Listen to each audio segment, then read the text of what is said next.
Sorry. Excuse me. What, sir? What, sir? Sorry. Watson, hurry up. Come on, the train's going. Excuse me. Was it close call, Holmes? Yes, certainly was. If you hadn't lingered to pass the time of the day with that barmaid, we'd have had ample time. How did you know that Your elbow, it's wet. Well, you've obviously been leaning on a bar somewhere. And if I know you, it wasn't a bar man. Was she pretty? Yes, he was a lovely young man. As a matter of fact, came from Lancashire. Hasn't been in London very long. Blinko Watson.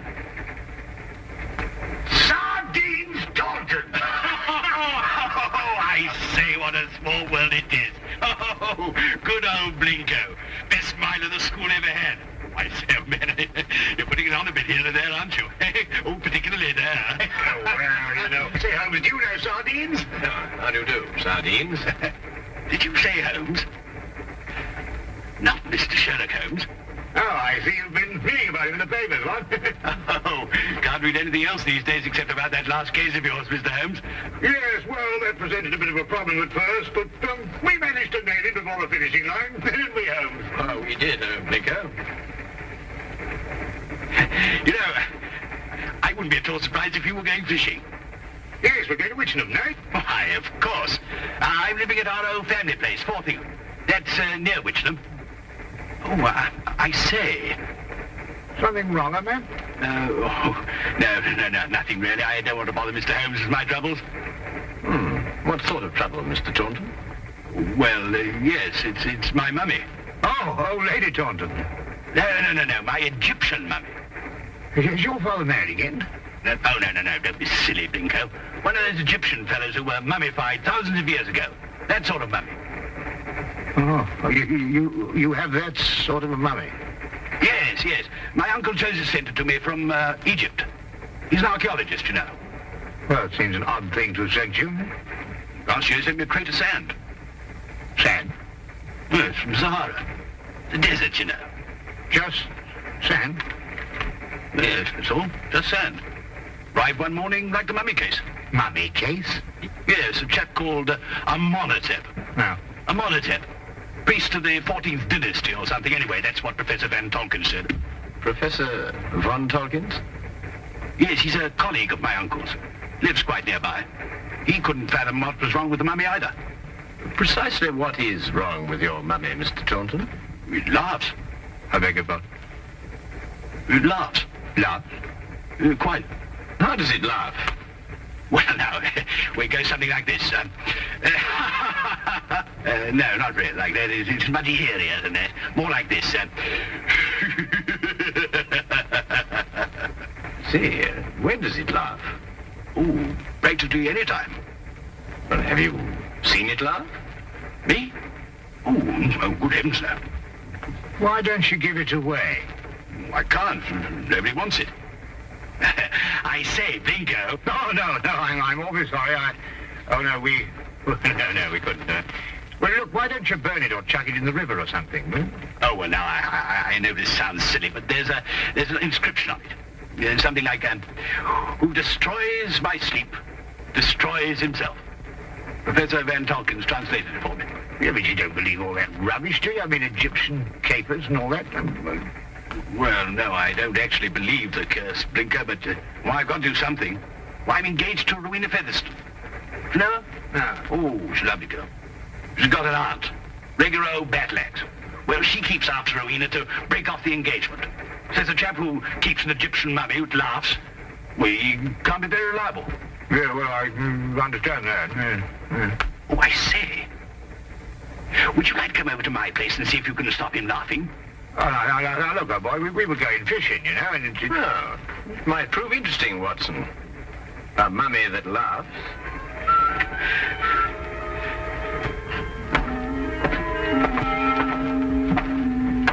This is, Amenhotep.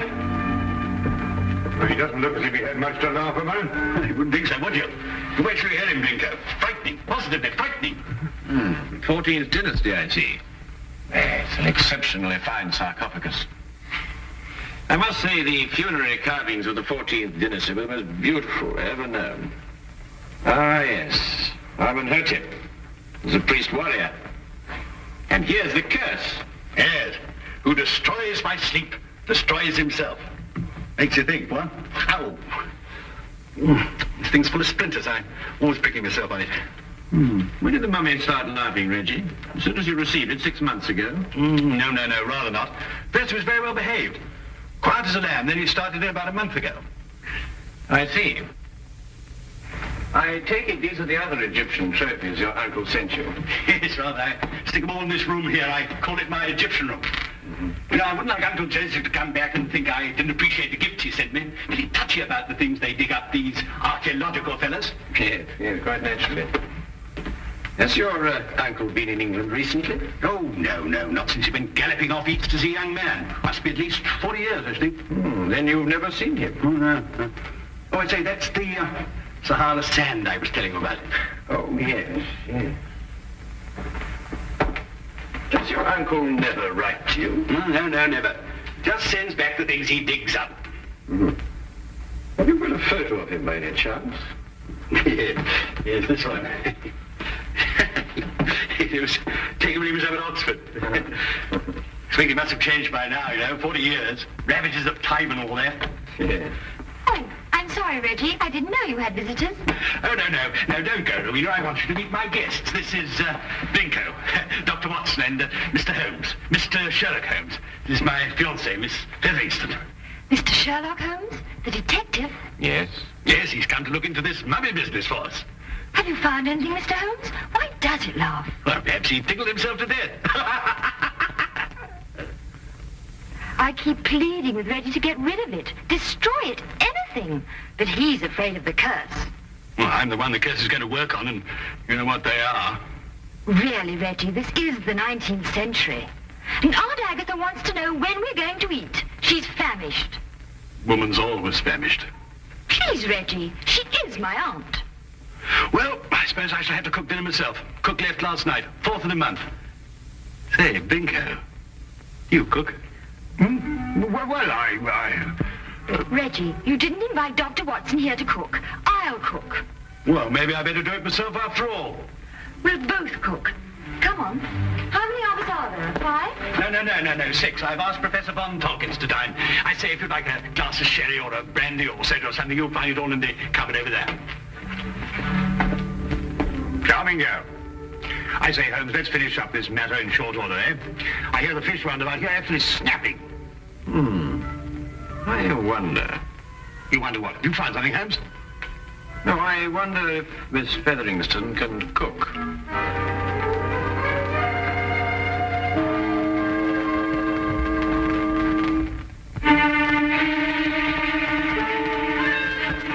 A doctor, young man, you say? A veterinary, no doubt. Madam, I'm a graduate of the Royal College of Physicians. I specialize in human beings. And you detect, young man, I understand. Yes, madam. I detect. Work with the police? Well, on occasion. No wonder the crime rate's going up. Rowena, do we or do we not eat? It's enough, Auntie. We're bringing the food in. Reggie tells me you've recently come back from Egypt, Professor. Yes, Mr. Holmes. Just a few months ago. I have retired from active participation in Egyptology. I see. I understand that you met Reggie's uncle while you were out there. Yes, Professor Taunton and I excavated for a long time together in the valley of the Lower Nile. Is Professor Taunton still active? Yes, Joseph is engaged in important excavation at the present time. You must be very glad to see all your old friends and relations again, Professor, after all these years. I've been gone so long, Doctor. I no longer have friends. And I'm afraid even my family wouldn't recognize me. Well, here we are at last. Better late than never, I always say. Oh, please do help yourselves, everybody. Informalities to form. Local trout. We used an old recipe we found in a cookery book in the kitchen. Didn't we, Reggie? Yes, at least I think it was a cookery book. I read something about mixing nitrogen with hydrogen or something right at the end of it. Oh, Lord. Well, this is splendid. I haven't had a decent, well-cooked fish like this in years.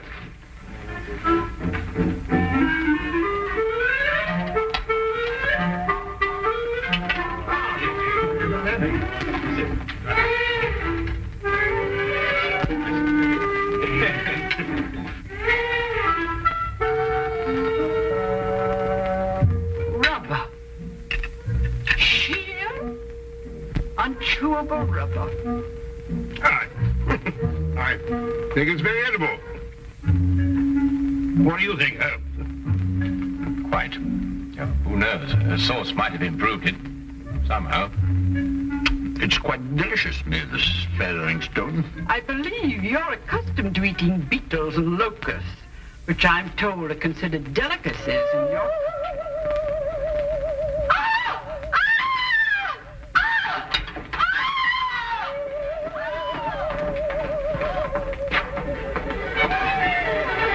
Richie, take the other end, would you?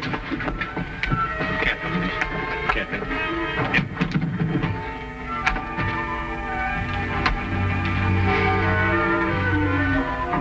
This time we heard it ourselves. Yes, Watson. This time we heard it ourselves.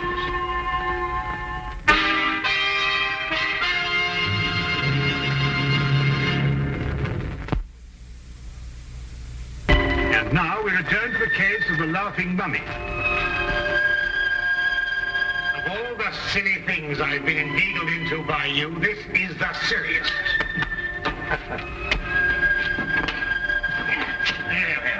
What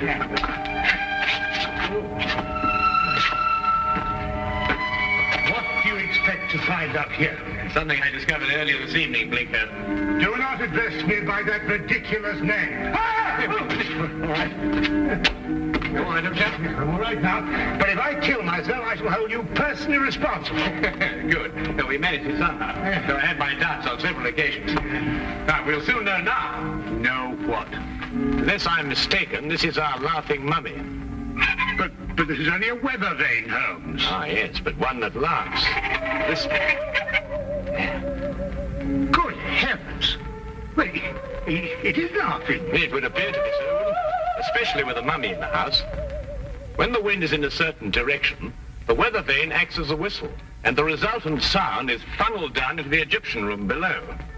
But that's marvelous, Holmes. How did you stumble onto it? Well, in dealing with the occult, Watson, it's best to remember the natural phenomena come first. Here, give me a hand with this, would you?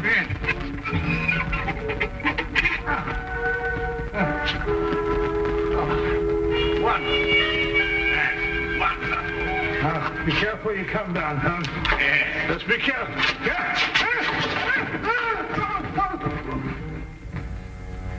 Here, Watson, would you hang on to this, please?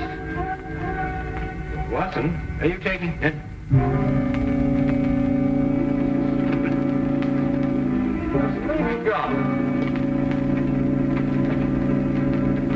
Watson. Watson. Watson. Do you think they know what they're doing, Reggie, dashing out of the house like this? Maybe not Blinko. Well, Mr. Holmes seems very capable. Oh, yes. He's the reliable type. Doesn't say much, but when he does, it's to the point. Like me.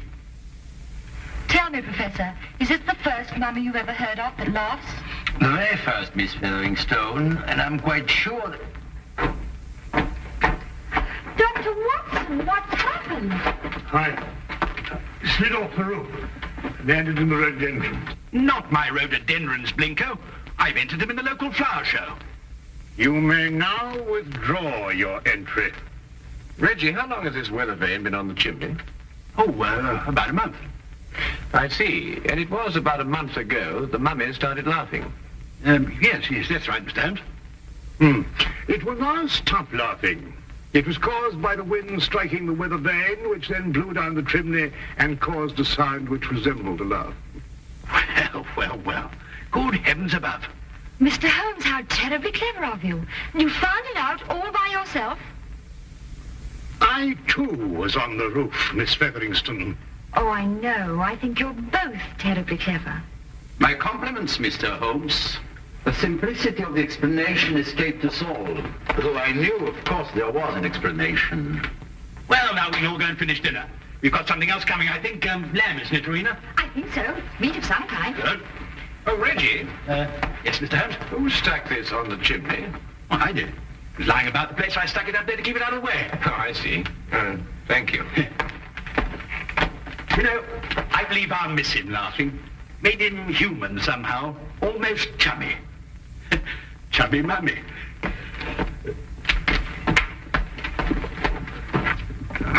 Well, that's another mystery we've solved, eh, Holmes? Yes, Watson. But in solving it, we've been confronted by a far deeper mystery. And? What do you mean?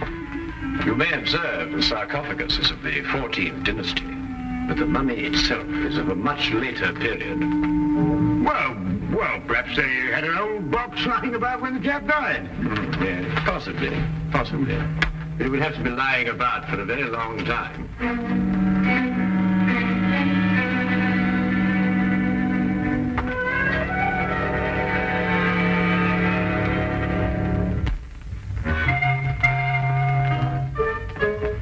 Morning, everybody. Isn't it a lovely morning? Simply gorgeous. Good morning, Miss Featherston. Yes, it is indeed a lovely...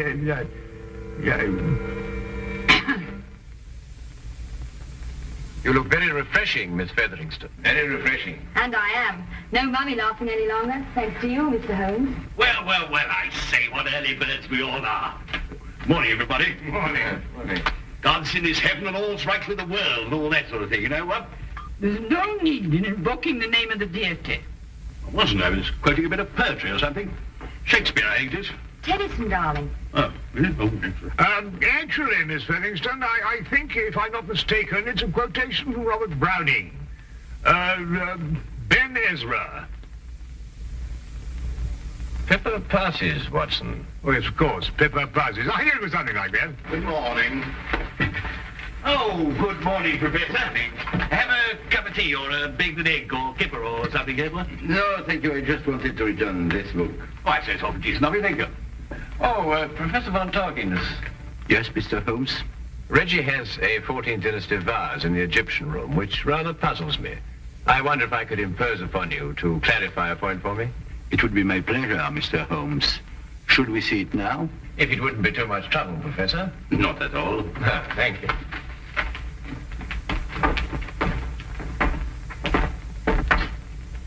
Yes, the composition of the pottery struck me as being rather later than the 14th dynasty, Professor. This is the vase I referred to. Considerably later, Mr. Holmes. The 18th dynasty, in fact. I rather thought Reggie was mistaken, as he was also mistaken about the mummy. The mummy? I'm afraid I don't understand. Don't you? I believe it was you who told Reggie that Amenhotep was of the 14th dynasty. It was, Mr. Holmes. But of course, this mummy, like the vase, is of a considerably later period. Really? How much later would you estimate, Mr. Holmes? Well, I'd say 4,000 years later.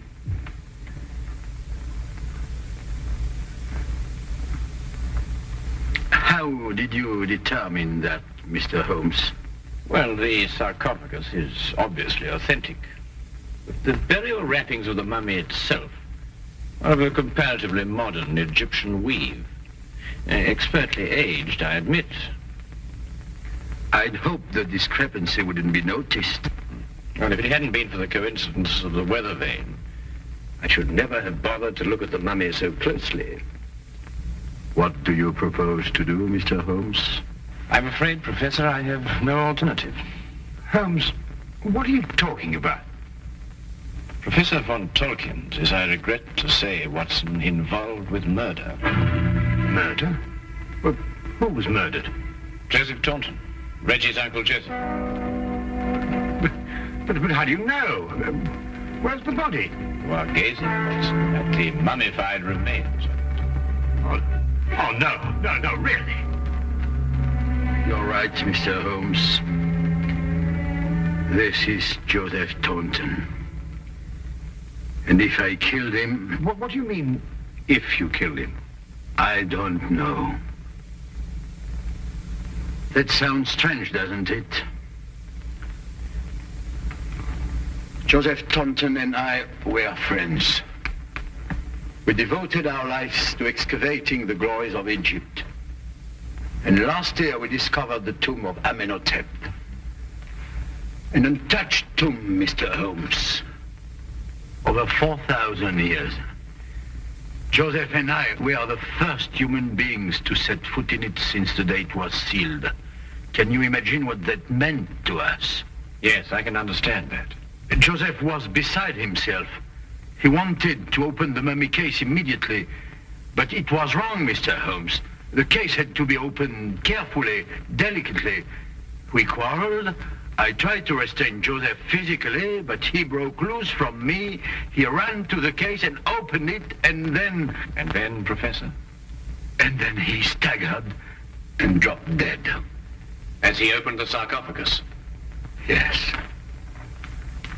There were no witnesses to what had happened, Mr. Holmes. But in our struggle, Joseph had suffered bruises. I knew what the police would believe. And so you removed the mummy of Amenhotep and substituted the body of Joseph Taunton instead? It was the only way I could get the body out of the tomb. Mr. Holmes, I didn't mean to kill Joseph. It was his heart. He always had a weak heart. You say he staggered, Professor. What did he do as he staggered? He grasped his throat as if he were choking. Watson, would you oblige me by removing the cover of the sarcophagus? Yes, of course.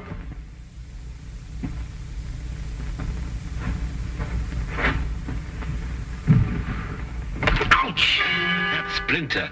Yes, Watson, ouch. As Reggie said, and as undoubtedly Uncle Joseph said, too.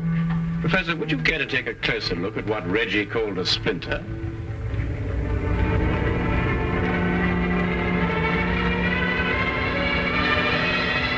What? It's a hollow needle that would pierce the skin of anyone who touched it. But I don't understand. The curse of Amenhotep. And a hollow needle that contained the venom of an asp. The same snake poison that killed Cleopatra and that killed your friend, Joseph Taunton. The most marked symptom of asp poisoning is suffocation. The victim instinctively clutches his throat. Then it wasn't our fight. No. And traces of the poison may still be found in the body, even after mummification. I say, Holmes, you don't think there's any of that poison left in the needle, do you? Because, well, if so... The next few minutes will determine that, Watson. What? Well, how's old Amenhotep doing? I bet he's feeling down in the mouth now he's stopped laughing. You'll be glad to learn, Reggie, that the professor has offered to take the mummy off your hands. Oh, I say, that's awfully decent of you, Professor. What you going to do with him? But he's also considered giving it a fitting burial. Oh, of course. Now, why didn't I think of that? Do you realize what this means, Rowena? Now we can be married. That old... I mean, your aunt, well, she won't have a leg to stand on. But, darling, Aunt Agatha really likes you. She just pretends to think you're not very bright. Really? She likes me? I think so. Oh, well then. Let's go and tell her the good news. Thank you, Mr. Holmes. Not at all, Professor. Holmes! Holmes! What? What's the matter? What? You look ill. It's the poison. I can't get my breath. No, relax, Watson, relax. If there'd been any poison left in that needle, Reggie would long since have joined his ancestors. Unfortunately, the curse only worked once. Oh. Ridiculous. Yes, oh, but Holmes. Good. That's all very well, but I still can't get my breath. Once again. It's probably the food we've been subjected to. Yes, I myself would prefer some of that fish that you insist on pursuing up and down the waterways of England with such wild abandon. Yes, of course. Curse. What a nonsense.